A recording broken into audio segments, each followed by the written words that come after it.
Ben Fong-Torres with you, or without you, on KSAN The Jive 95. And this is Ben Fong-Torres. I'm the music editor at Rolling Stone magazine. I was 23 years old when I started writing for Rolling Stone. Good afternoon, everyone. I'm Steve Cushman, former president of CHRS, and I am here to welcome you to hear our friend and my neighbor, Ben Fong-Torres, talk about good days past. So They have passed. They have passed. I want to thank you all for coming. Our speaker series, we do this once a month, and we will have various people come in and speak to us about the broadcasting industry and other great stuff. So without any further ado, Mr. Ben Fong-Torres. Thank you. Thank you. Welcome to this beautiful, gorgeous space. What a shrine for radio history. And thanks to all the people, especially the volunteers who have made it happen, and paid people too. Yes. To introduce myself, I thought it might be fun to just simply play the trailer that came out about 3 years ago for the documentary about me that's on Netflix called Like a Rolling Stone. So, without further ado,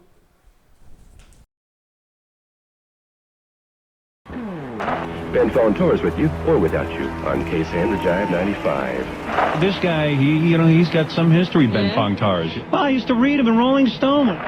Ben Fong-Torres, immortalized in Almost Famous. And this is Ben Fong-Torres. I'm the music editor at Rolling Stone magazine. Before the internet, before blogging, before tweeting, Hello, Rolling Stone. there was the Rolling Stone. There were superstars who worked there. One of the biggest was Ben Fong-Torres. Ben Fong-Torres polishes his piece on Jefferson's Starship. Everybody read Rolling Stone magazine. Mick Jagger read Rolling Stone magazine. John Lennon read Rolling Stone magazine. And so everybody knew Ben Fong-Torres. Hi, Steve. How you doing, Ben Fong-Torres? Oh, I'm great. See you tonight. Ladies and gentlemen, introducing Ben Fong-Torres. Thank you, Paul. I was 23 years old when I started writing for Rolling Stone. There was nobody who was Chinese American or Asian American doing anything in printed media. And yet I wanted to be out there. Are you going to quote me? Everything you said so far. So what makes you laugh? Arguments. Whenever I hear an argument, I laugh. I kind of gravitated to people who were in some ways marginalized. Having come from my background helped to direct subjects and the way stories were done. It was like something that made me feel like because I was black, I could never be or I would never be. Maybe I'm a Taurus or whatever, it just made me fight. Ben was writing something, I was inclined to go with it because he was coming from where we were coming from. He had a lightness and gravitas at the same time, which I've not succeeded in replicating. Here we have a picture of Ben. He's one of the great writers ever. And there's some good ones, but not as good as this guy. You do a wonderful Bob Dylan. Now, that was a Dick Clark production called Your Big Break, and they had me doing what else? Like a Rolling Stone.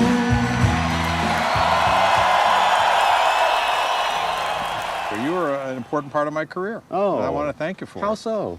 I'll make up something. Just keep going. Okay. That's it. Drive safe. Enjoy some more sandwiches. Free water. So here's the deal. I am about 2 years younger than our president.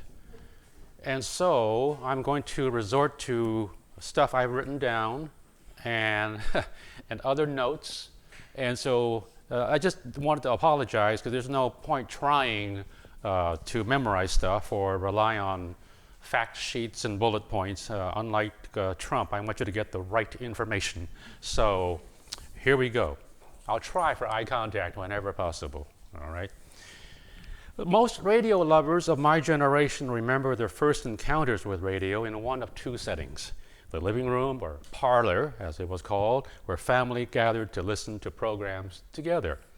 The other is the transistor radio, often under the covers so that parents couldn't hear you, tuned into rock and roll or R&B, the devil's music.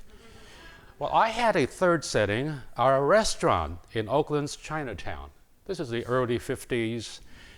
We are seated, or really confined to what our parents call the rice room, where there were sacks of rice and onions and shelves of soy sauce and various oils and bean curd, and there was a table and a table radio. So that helped to keep us all company. This is before rock and roll, so we heard detective stories, family dramas, comedies, Ozzie and Harriet, U.S. Treasury, all those shows.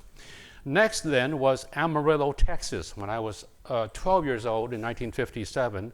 And there, with my father only, the rest of the family stayed in Oakland, I had a certain amount of freedom. So I was able to watch the local bandstand show and the local DJ star and go to the soda fountain near Horace Mann Junior High, which was an all-white school until I enrolled in 1957. And then back to Oakland and the local top 40 stations. I was now a rock and roll fan. Kobe, KYA, and most of all KEWB, because it was based in Oakland.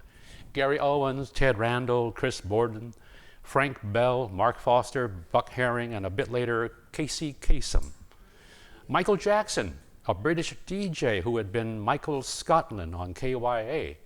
For whatever reason, I was comfortable with public speaking until now, and I became Commissioner of Assemblies in fall of 1961, wasted no time inviting Michael Jackson to be my mystery guest for our first assembly, which was a parody of What's My Line? And of course, he was the mystery guest. By then, Gary Owens was off to beautiful downtown Burbank. After my semester as Commissioner of Assemblies, which would have another more significant radio time not many years later, I spun records on occasion in the cafeteria and at parties. I couldn't attend the parties as a guest. My parents frowned on us dating or socializing when there were chores to be done at the restaurant. What fun! We were now in Hayward at a place I named the Bamboo Hut. It helped that we had a radio on our table in back of the dining room. No more, we graduated from the rice room, so I was happy about that. And then we had KEWB and later KFRC, the Big 610.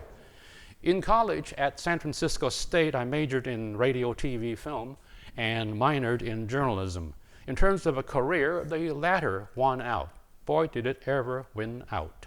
But in college, while I was learning to write and edit for the Campus Daily and rose to become the editor, there was always radio. As a junior, I got a shift on the campus station, KRTG, delivered by phone lines to select telephone receivers in the men and women's dorms. And the department had connections, though, with several local commercial stations so students could try out for public affairs shows. I got onto KYA, KFOG, and KSFO. The shows were recorded, but the KSFO show was records at random, and when it was my turn to DJ there, I had to get over to Nob Hill to do the 1-hour show live. My parents were not amused. My mom was more concerned with who would cover my shift as a waiter than my having won a slot on the #1 radio station in the Bay Area. They listened primarily to the Chinese Star radio station. I pushed on. I moved to the city for my junior year. I had been appointed city editor at the Daily Gator, meaning that I made assignments to my fellow staffers, classmates, and worked alongside our editor, David Swanson. That meant a stipend from the college, enough to pay my share of rent with 2 Oakland High School classmates in a house in the Sunset District. I believe that my share was $40 a month.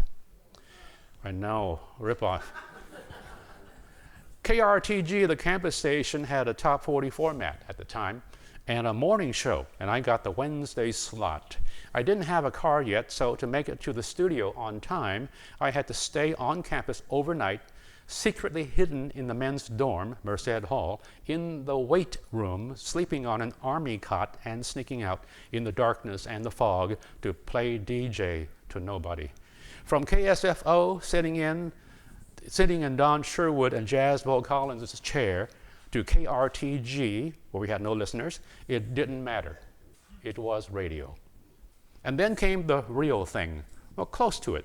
After graduating in 1966 and leaving the school paper, I got a call from Jack Curtis. He was program director and morning announcer on KFOG, which was playing what was known as beautiful music. FM and stereo were still relatively novel, and KFOG, along with KPEN and a few others, were pioneers. Jack asked if I wanted to audition for the all-night shift. I was pleased and slightly puzzled. Why me? Remember that semester when I was Commissioner of Assemblies? It was quite a successful run, and apparently Jack heard about it, perhaps because a few years before he had been there and he was the Commissioner of Assemblies. So I got the opportunity and the job. It involved playing reel-to-reel tapes of a music program sponsored by Holiday Inn with a female host, Dolly Holiday. Top of every hour, I'd do a few news headlines. At the 30-minute mark, I would break in for a station ID. So, as San Francisco was overtaken by the summer of love, and as my roommates and I, along with other friends, hit the Fillmore and Avalon ballrooms, often after hitting the bong, I would slip away before midnight and get over to the clock tower at Ghirardelli Square to spin elevator music. Will that bring you down or what?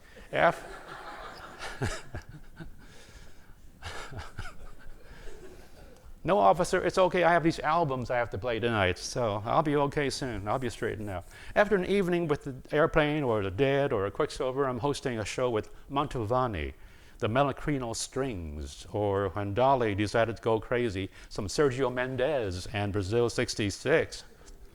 Well, one night I went kind of crazy and brought in some albums and substituted Mancini with the Mamas and the Papas, and the Holly Ridge Strings with their Beatles instrumentals with the actual Beatles. Some Mellow Donovan too. So some friends who were still high and decided to tune in cracked up, but they were probably the only listeners, so I didn't get into trouble. By this time, 1967, I was freelancing articles for a pretty hip teen magazine called Teen Set out of LA, and for newspaper syndicators, and began to straddle two worlds, journalism and entertainment. Back then, journalists stuck to their jobs, reporting the news, and never crossed the line, with the rare exception, like an Edward R. Murrow, conducting interviews at celebrities' homes. Reporters were supposed to be tough and cynical, sarcastic and distant, friendly but detached. That's what I was at Rolling Stone, which I joined in mid-1969 after a year of freelancing for the magazine. But a year into that job, radio called again.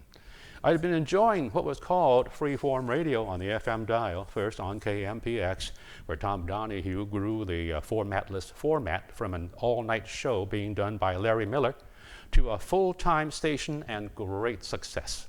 When the owners tried to interfere with programming and held fast to the tiny salaries they paid the air staff, they went out on strike, and Donahue took the idea and a good part of the staff to KSAN. I enjoyed both stations, covered the KMPX strike for Rolling Stone, and got to know some of the staff. One day in the spring of 1970, I got a phone call from KSAN's program director, Paul Boucher. I wrote a lot of the magazine's random notes, and Paul was pitching an item on a story about the Medicine Ball Caravan.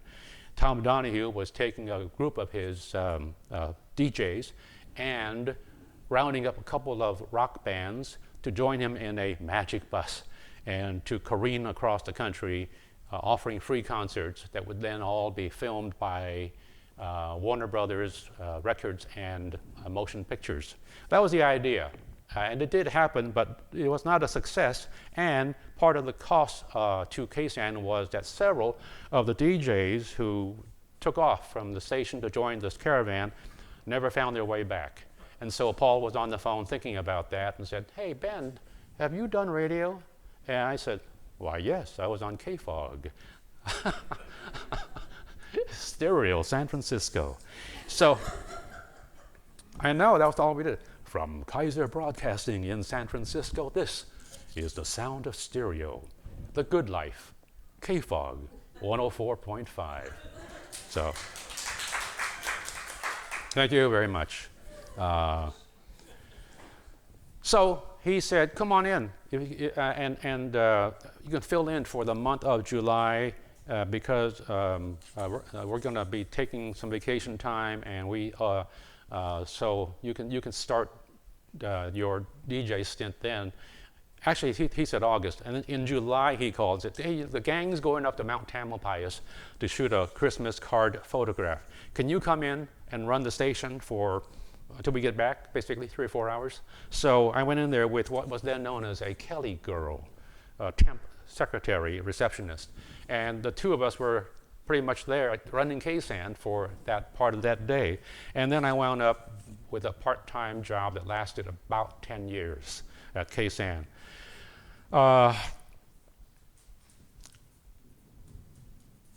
So there I was again, a full-time journalist who also played DJ, telling jokes, hi Zoe, reading commercials, and promoting new albums, concerts, stereo systems, cars, whatever the sponsors called and paid for. But I couldn't help it. I liked it on both sides. On KSAN, I often borrowed the styles of fellow announcers, laid back, and of my favorites at KEWB and KYA, for example, Gary Owens and Russ the Moose Syracuse. Here's how I sounded way back then, trying to be mellow. Vince Guaraldi, Van Morrison. It's a Desderata Caledonia production. Indeed it is. It's a special feature of tonight's Ben Fong-Torres program. Every half hour, almost exactly, we'll be doing a station ID. You might want to have your tape machines ready for that. It's exactly 6:30 from KSAM in San Francisco. Ben Fong-Torres with his radio voice intact on a cold Sunday night in San Francisco. Jive 95. Time for listeners' personals. If a person at KSAN who does not have wheels needs cheap transpo, maybe a van, but will consider almost anything, must be in good running condition. Leave a message for Norman at KSAN. Call him on the all-night show. He's on from 2 to 7 every morning, 986-2825. And finally, I am selling a 1965 MG 1100 for the low, low price of $150. It has a sunroof and a beautiful paint job, 4 tires, and a steering wheel. Runs good, but needs a tune-up. I am also selling a restored 53 Ford Truckman for $300 or the best offer. Hey, how about a lid? It's just a cut above really good food, just a cut above a beautiful mood. The fact is that I've never been disappointed. If there's any place that knows prime rib, it's Victoria Station. Victoria Station. It's just a cut above, just a cut above. Victoria Station is just a cut above. You serve the prime ribs that I love. Victoria Station in Marinetta County, across from the Larkspur Ferry Terminal, and of all places in Tahoe City. I see where Glenn Lambert, Glenn Campbell. Huh? Glenn Lambert spent about an hour in tribute to the birthday today of David Crosby, who is 36. Well, I tell you what, that's nice, a nice gesture, but I've had my fill of David Crosby. Time for some different kind of Crosby. Ooh, yeah.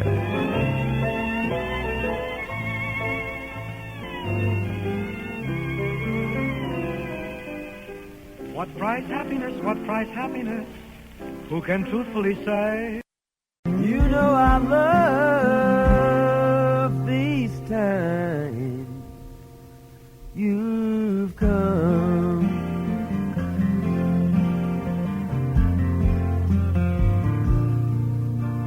Yes. I've loved these times you've come, especially when you show up with a Spam sandwich in your hand. And a bottle of wine for a nice picnic out in the backyard. These times you've come, Jackson Browne from the For Every Man album, and the Eagles from Hotel California. Good afternoon, Ben Fong-Torres with you, or without you. Glide Church is having their Christmas celebration of hope. You're invited to join the Reverend Cecil Williams for their 7, 9, and 11 a.m. celebrations. And from 8 in the morning on, Glide is serving a free turkey feast with all the trimmings. To add to all of that, Glide is also packing 2,000 bags. No, sorry, it's of groceries to give away, and they're collecting toys for the children. And if you'd like to make a donation of canned goods, staple foods, staples, or toys, you can drop them off at Glide Church. They are at 330 Ellis Street at Taylor in San Francisco. Christmas. Oh, Let's let Elvis do it. Christmas, Christmas, Christmas. KSAN. Merry Christmas. Merry Christmas time, buddy, baby. Wow, what an idiot.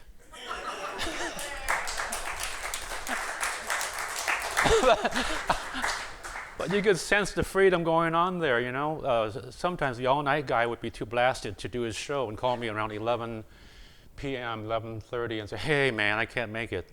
And he knew I lived close enough to the studio, so I would, after a full day at Rolling Stone, drive down to Sutter Street and do 6 hours of all-night shows. But then I could play Cheech and Chong and Coltrane and Richard Pryor and just anything that I wanted to, along with the rock staples. Well, at KSAN, I entertained visitors like Steve Martin and Stevie Wonder, David Crosby. Had a blast. Now and again, I would put on my reporter's cap when I was interviewing guests, but mostly it was fun. I had the two best jobs possible, at the biggest music magazine in the world and at one of the highest rated radio stations in Northern California. And if that wasn't enough, I found my wife through the radio, Diane, who is in, her special wife seat there.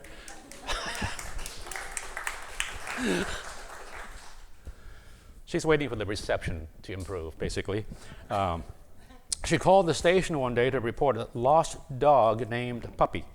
And she found her with no help from me or the station, but we have been married since 1976. All right, back to radio. As Chad and Jeremy sang in A Summer Song, they say that all good things must end someday. And around 1981, KSAN was sold and became a country station.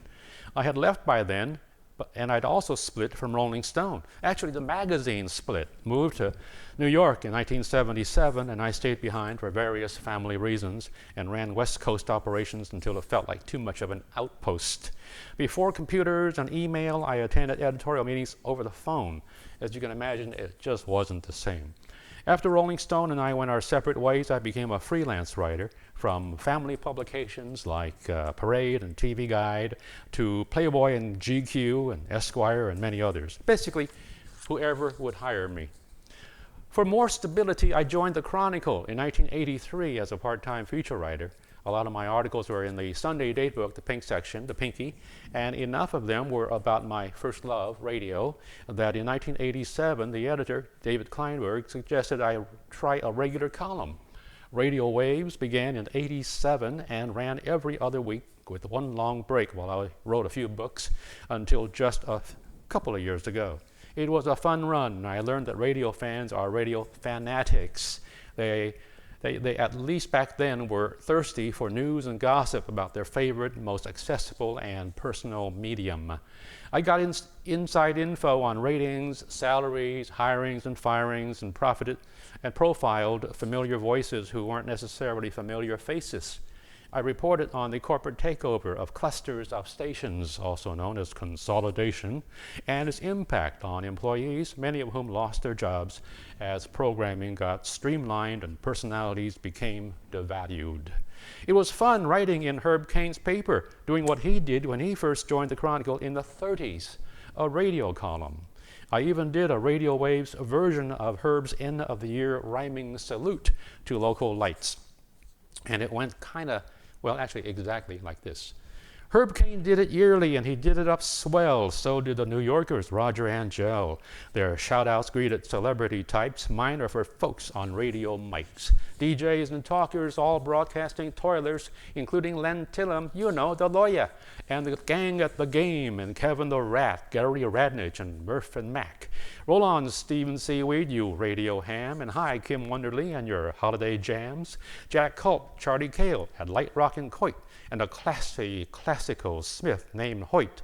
It's about time I say I'll see ya to Michael Sugarman, Dave Padilla. Kudos, David Jackson at the Hall of Fame, Steve Cushman, and Jim Schock. Love that name. That's it for now, and please don't blame me for neglecting John Evans and Sporty Hal Ramey. As for the last line, you know it's saved for you, with thanks from Radio Waves. Another year, it ended like this. So hail to the Duke, Celeste and Sue Hall, Jay Coffey, Steve Moore, and Dean Goss et al., And the DJ who recalled all the Beatles shenanigans, I'm talking about the Fab John McFlanagan. So a quick radio wave to Liz St. John, hot Brian Copeland, cool Holly Kwan. Let's see what other friends I have left. Stephen Page and Jet at KUSF.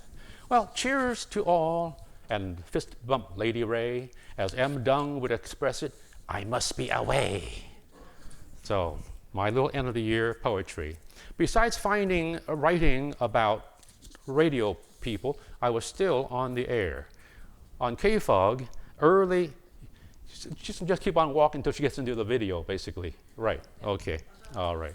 On KFOG, early in its new identity as a rock station, I did a couple of specialty programs, including one with Bonnie Simmons. I popped up on K101 filling in for Terry McGovern, and once on KFRC to do Top 40 for an hour and write about it in GQ.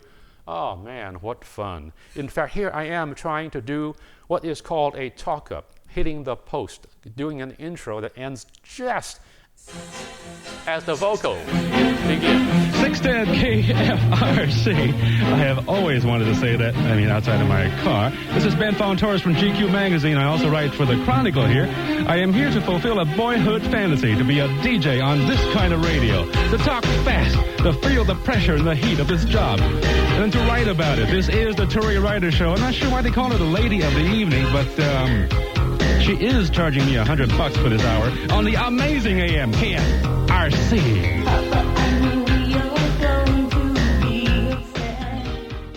Not much more fun can be had than talking up a record. I still do it all the time at home. Very annoying for Diane. Yeah.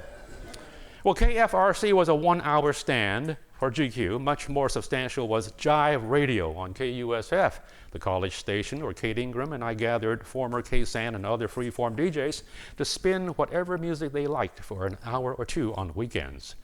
And in 1994, there was KQED-FM, which invited me to host a weekend variety show called Fog City Radio, live from a theater and once a month from the top of the mark.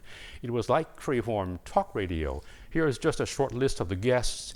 Among broadcasters, Ken Ackerman, Steve Allen, Chet Castleman, Bob Fouts, Les Malloy, Dick Conte, June Foray, Scoop Nisker, Mel Wax, Emerald Ye, Terry McGovern, Dave Sheldon, The Duke, John Stanley, and Russ Syracuse. Among actors and filmmakers, Les Blank, Joan Chen, Theo Bickel. Musicians included Dick Bright, Norton Buffalo, Ramblin' Jack Elliott, Greg Kinn, Chris Christopherson, Buddy Love, Barry Melton of The Fish, Kinky Friedman. Oh, he just passed. Yeah, I just saw his obituary today.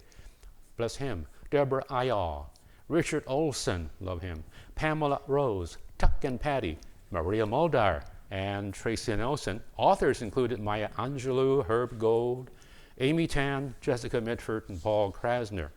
And in 1998, along with Gavin, the radio and music magazine where I was serving as managing editor, I published a book called The Hits Just Keep On Coming, The History of Top 40 Radio. I talked with giants in other markets, legends like Bill Balance, Pat O'Day, Dick Biondi, Joey Reynolds, and Murray the K, and favorites from my teen years like Bobby Dale, Dave Diamond, Al Jasbo Collins, and Robert W. Morgan. Also, major programmers like Chuck Bloor and Bill Drake. I was lucky enough to be able to moderate a panel of radio legends as part of the promotion of the book on Top 40, and what a night it was in Beverly Hills at the Radio TV Museum with Gary Owens, Rick Dees, Casey Kasem, Bill Drake, and Chuck Bloor, and Johnny Rivers, who capped the evening with a rooftop show where, the hits just kept on coming. Speaking of Casey, something about him stands out to me, not only as a kind of a fan of his work on radio, but also his work for the National Radio Hall of Fame in Chicago. He was their favorite host MC for the yearly inductions in November in Chicago. And for whatever reason, he reached out to me and asked if I would write his scripts for the show. And so I did that and wound up doing a couple of more.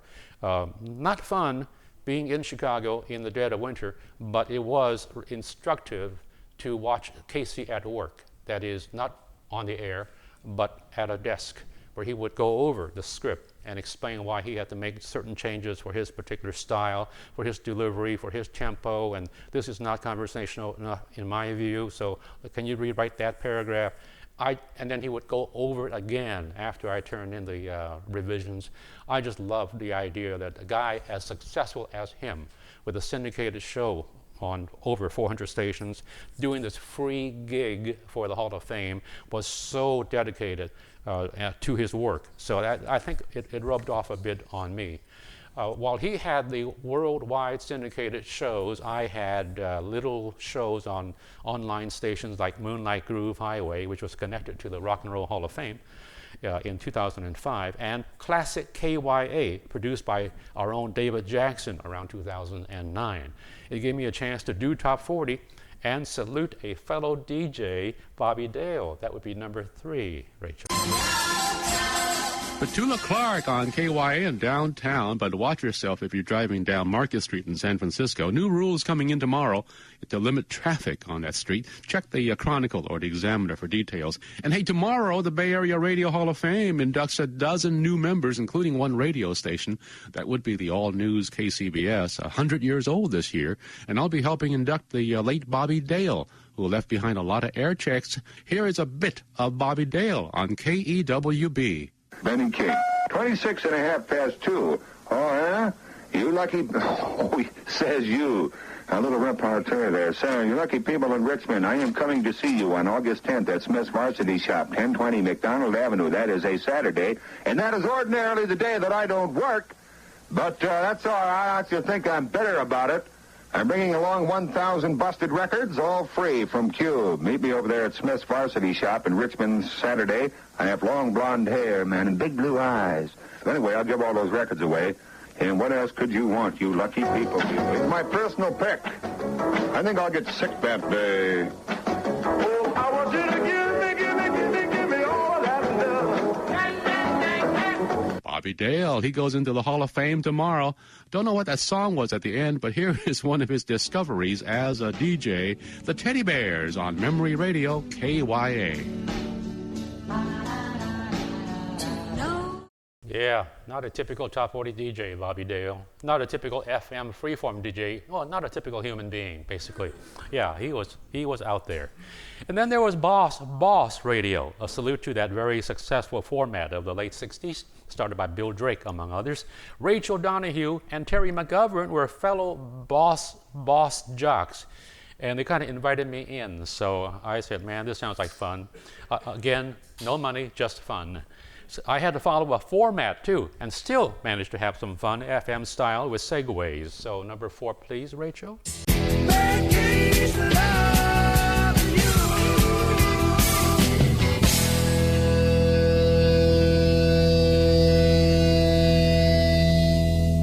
Robert Palmer there on the Ben Fong-Torres Fling, and this hour I'm playing music to Grease Monkeys by. Monkeys like coconuts, don't they? Here's Nilsson on The Boss. Brother bought a coconut, he bought it for the time his sister had. And now it's the Sunday Segway with Ben Fong-Torres on Boss Radio. Yes, thank you, Bobby Ocean, you Bay Area Radio Hall of Famer, you, huh? What a guy. So here is one of my favorite mashups. I will just have Leonardo, my imaginary engineer, spin them, and you will figure out why they go together, I swear. First, Neil Young and Harvest Moon on Boss Radio. Come a little bit closer.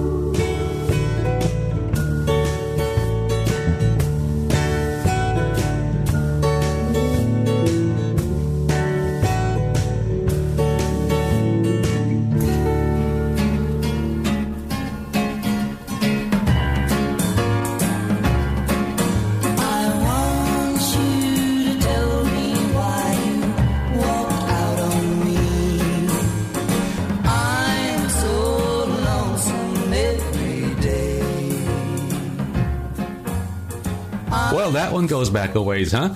To 1961, in fact, the Everly Brothers, following Neil Young, who apparently remembered that repeating guitar phrase when he wrote Harvest Moon. And that's your Sunday Segway sound sandwich here on The Boss. Yeah, segues are fun. Try them at home. For a few years, beginning in 2010, there was also WTF, a low-power station in a small town in Michigan, Harrisville, put up by retired KFOG morning anchor Dave Morey. He invited Kim Wonderly, me, and a few others to chip in shows. That's right, free. That might have been the most fun of all, though, an hour of total freedom. But then I do the same thing today with Moon Alice Radio. It's been about 8 years now. I do a show that runs from 9 to noon and 9 to midnight, but it's the same show all week. And then a new one beginning on Saturdays. And I get to bring back not just music from the 50s, even the 40s, as well as Bruno Mars and Beyonce, but also favorite announcers like Bobby Ocean, Celeste Perry, and this guy from my high school days, number 5. Well, hi, everybody. This is Gary Owens. Let me clear my throat with ASCAP and BMI.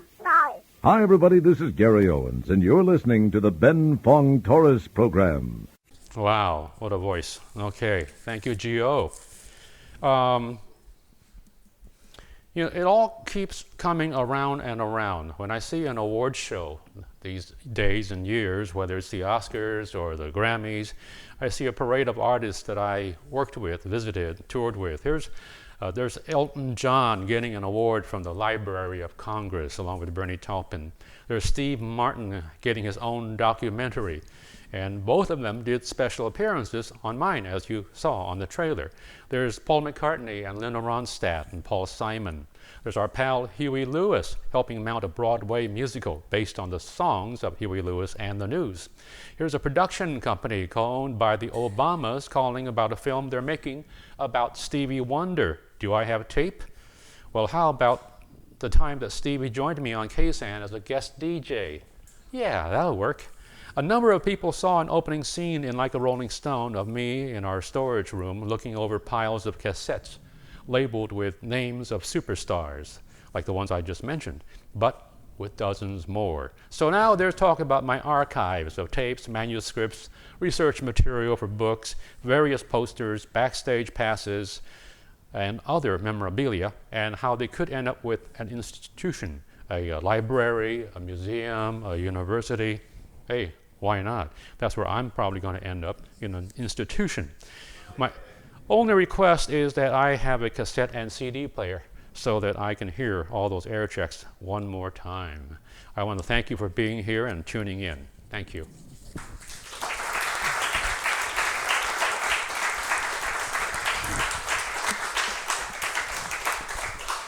Anybody have questions for Ben? Please, no. Thank you. No, please, yes. Sure. Hey. Have you ever tried out for something that you didn't get? Let's see. I tried to get the morning show on K101 one time, but they had this guy there already. No, I can't really think about probably my greatest failure in terms of work was the summer I tried my hand at selling encyclopedias. And, I discovered fairly early on that it was a scam, and so I just gave it up. So I guess I kind of fired myself. But in terms of the newspapers and radio, you get rejections for article ideas, but by and large for jobs, I have had the good fortune of having people come to me with book ideas, for example, or magazines call and say, hey, you did that piece, can you do this one for us? And so it's been a fairly smooth ride on that level. Thank you, Don. Yes, sir, in the front here. Larry? Yes, you. Thank you, Ben. Ben, what's happened to, excuse me, AM radio in the Bay Area? It seems like everything has changed from KGO, KSFO. I mean, everything is different. Well, yeah, the question can be what happened to radio in general. And because it's impacted a lot of stations on FM that used to do good work and have great personalities and had a local connection to its listeners. And that's all gone because, of course, of the bottom line of the corporations wanting to perform more for their stockholders than for the community or for listeners. And so you have KGO turned within a few years from the number one station in town, serving a large community with both news and talk, bringing a lot of interesting personalities who were both mirthful and helpful, like the lawyer, and basically getting rid of all of that in order to change the format to something that'd be cheaper. And so knocking out all the talk shows allows you to run syndicated newscasts, or just hire guys and gals to just do the news and run tape from field reporters. And so no more high-paid talk personalities, for example.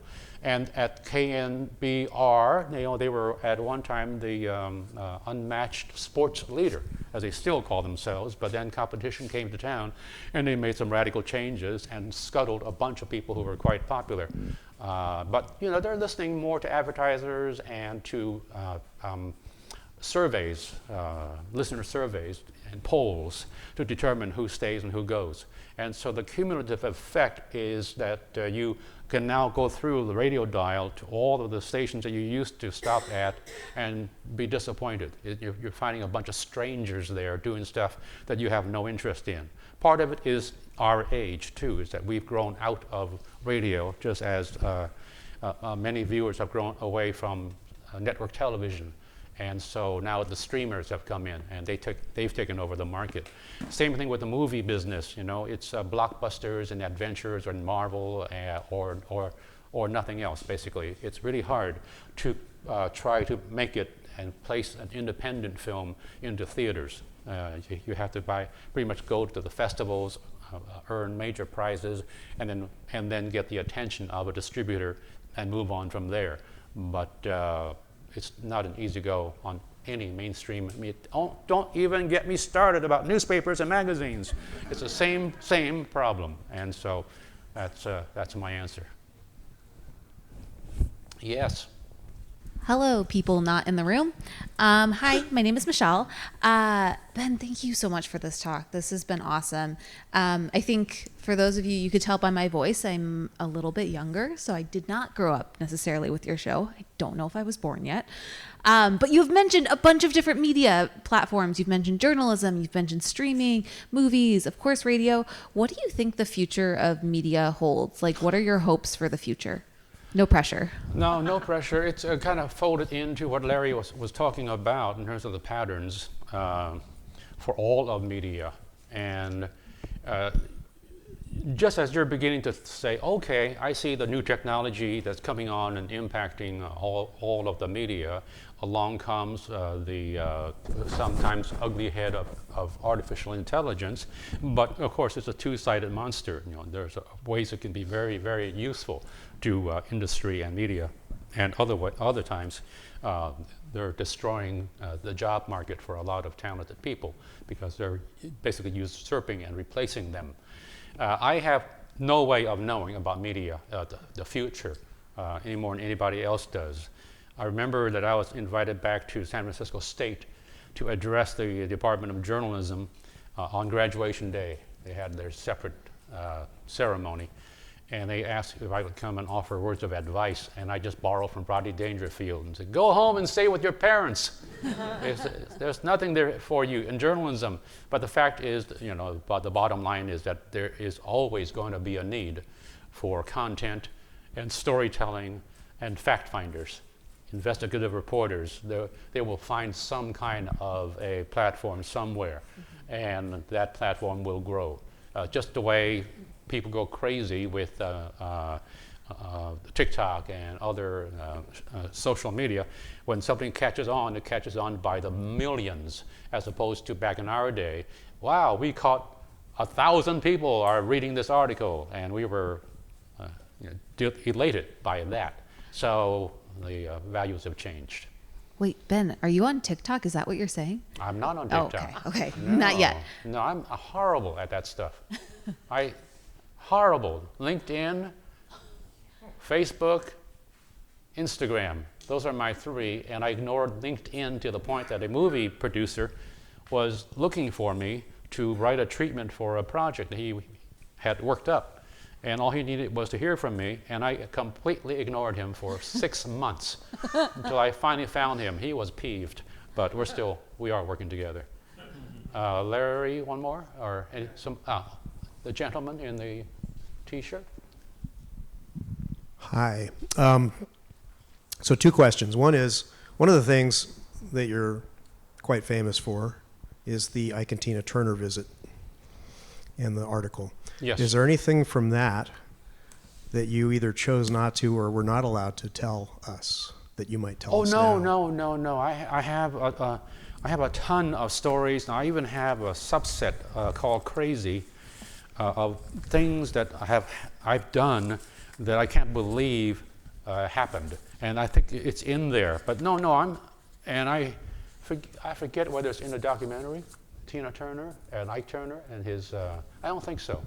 But what happened was I did a story on Ike and Tina. Tina was great, wonderful, but evidenced signs of having a tough time with Ike and his behavior and his actions toward her.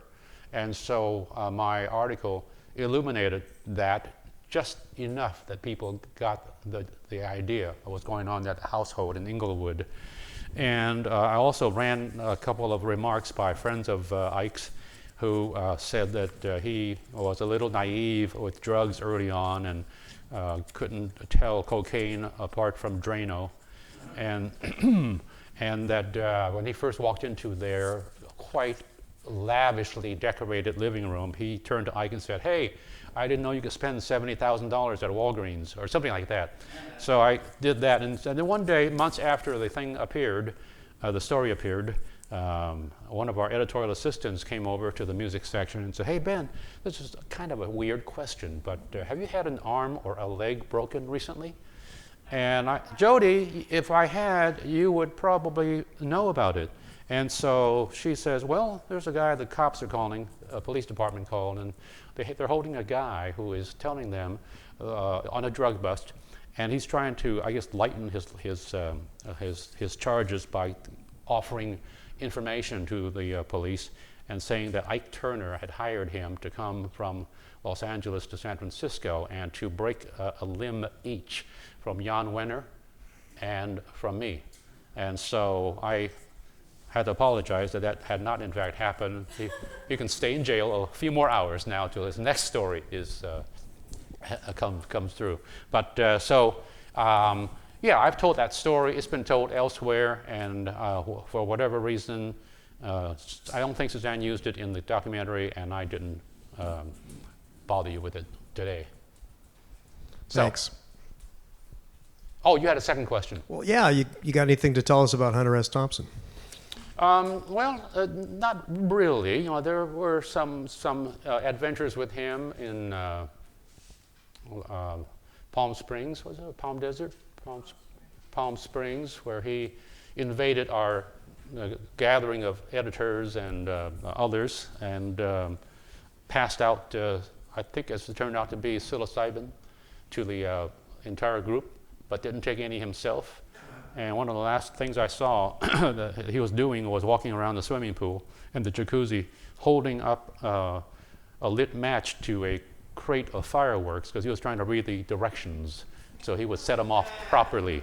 And so we scattered out of there. But the only other observation is that, like so many human beings, there were several sides to the man. You know, he was gonzo, but he was also a shy guy in certain circumstances. You know, saw him hanging out by himself at a party that was populated by Rolling Stone people, so he knew a number of us, but just kind of kept to himself. And that's another portrait of Hunter. Thanks. Now then. Yes, Larry, your turn again. Is there a mic?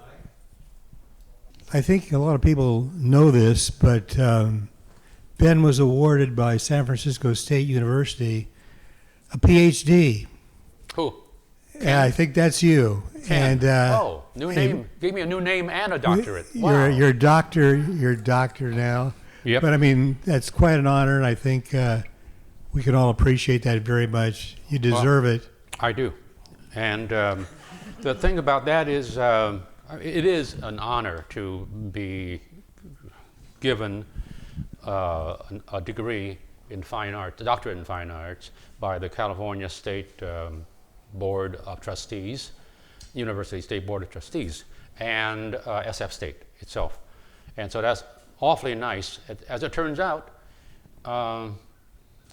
the president of the California board is a woman named Wenda Fong, who has been a giant in television and motion pictures, primarily with ABC, I believe, possibly some years at Fox.